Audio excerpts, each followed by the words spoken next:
Well, hello there. Welcome to this page. My name is Grace with creationalcodes.com, and today we are talking about how to talk to your body, listen to your body, and enter into the landscapes of your body in order to heal. It is my firm belief that when you are in your body, you can heal chronic conditions, you can heal anxiety and depression. I really don't believe that there is anything that could not be healed with the power of energy and your intention. I truly believe that we are the creators of our life. And I'm not saying that to minimize your aches and pains, because I myself struggle with depression and anxiety and not enoughness, all of the things. We're all humans here, but at the end of the day, we get to re-empower ourselves with the knowledge that first and foremost, I am creating something with source. That is my belief, at least. And if you're here, I encourage you to listen to the video and see how this can impact you and allow you to elevate your experience, perhaps. So the first point is that the body is listening. And what exactly do I mean by that is that the body hears our thoughts and the way that we speak to ourselves. The body and this life and this vessel, in my opinion, in and of itself is energy, right? So that's kind of the quantum mechanics that is coming more and more to the surface in science, literature, and research. And if your body is energy, and if your body can hear your thoughts and your body is in awareness of your thoughts, it's like the practice or the experiment that Dr. Masaru Emoto did with the water, and noticing how its shape shifts with certain negative words being put upon it. So the body does the same thing. If you are in the spiritual community, you've probably already heard this, but I don't think that people take it very seriously when it comes to their own creationality of their life. Your body and your reality is very conscious of the way that you speak to yourself. So if you say, I'm stupid, this always happens to me, why won't it end? You are playing into the loop of that thought, and your body is responding to your mind, because the body and the mind are very intricately linked.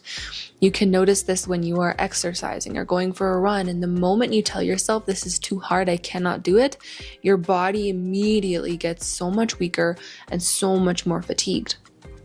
Versus, and you can try this out for yourself, do something hard and difficult and tell yourself, this is easy, I can do this, this is simple.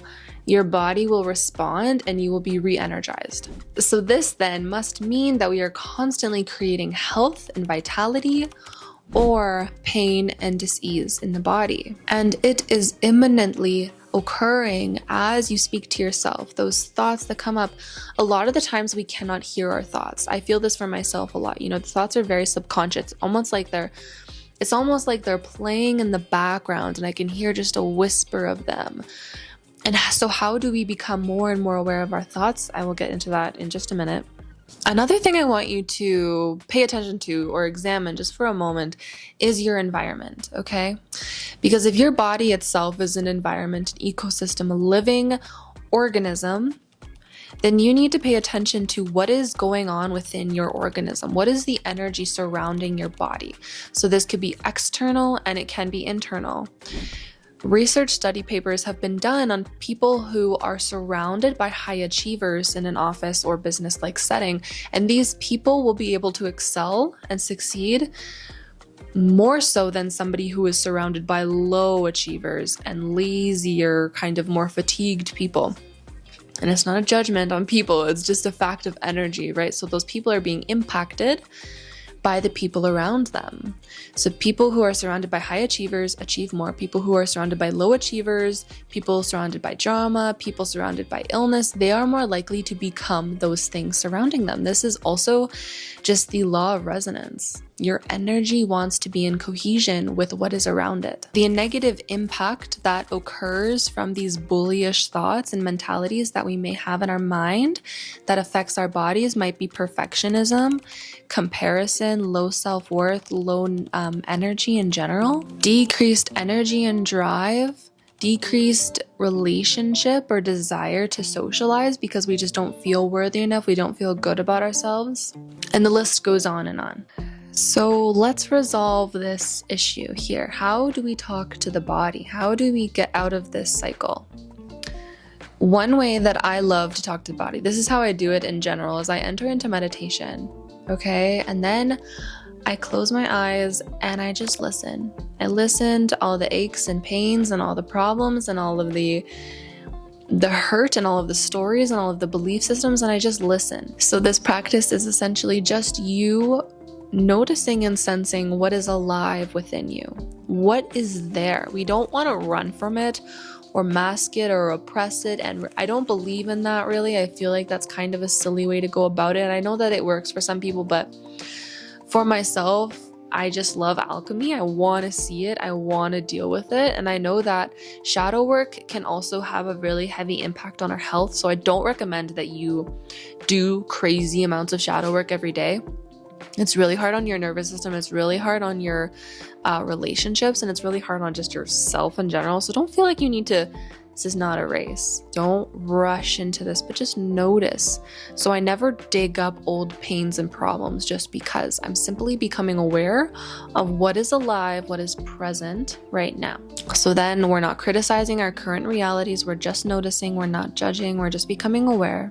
And then we want to approach the body almost as an authority and a commander, and through this sovereign act. So some people like to connect to this energy by connecting to their higher self or a higher sense of creator, and kind of pull in this awareness and then talk to self and acknowledge self and just speak kindly to self. So this is us coming in as the parental authoritative role that can help relax the inner child who might feel like they need somebody to help them and tell them what to do and relax them. So in this state, when you find that ache or pain, you're speaking to the body and saying, I know this is painful, but I'm here with you.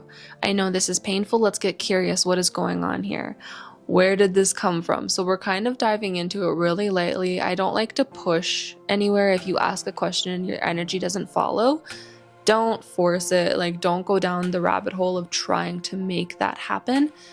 Just ask the question. If it doesn't come up, let it go. Your body might move you to a different area of the body.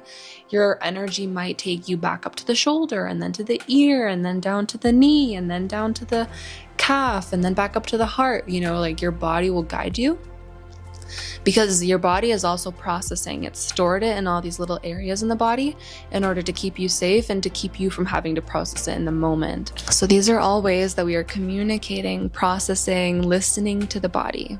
So those are a few little ways that you can start talking to your body. I highly encourage that you do this if you feel called to. It's a very simple practice. It's a very personal practice. It's something that you get to play with. If you liked this video, please give it a big thumbs up and please comment down below your experiences. I would also love if you subscribe to the channel. It really means a lot. Also share with your communities and any friends that you feel like could resonate from this video, and I will see you next time.